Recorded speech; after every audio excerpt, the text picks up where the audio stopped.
Hi, I'm Dr. Shaw, and today I'm going to talk a little bit about how you're compensated on your personal injury claim.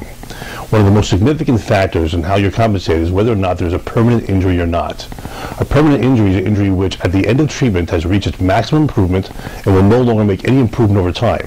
Common injuries we see in workers' comp and motor vehicle accidents having to do with the cervical spine, lumbar spine as it relates to discs, nerves, and sometimes the muscles, ligaments, and tendons. A permanent injury of the disc that results in a disc that's causing pressure on the spinal cord or the spinal nerve roots and does not heal over time and has residual symptoms is a permanent injury. Now, it's determined to be permanent by a doctor. The doctor needs several months of active treatment, during which time you're starting to show some improvement, but you're stabilized.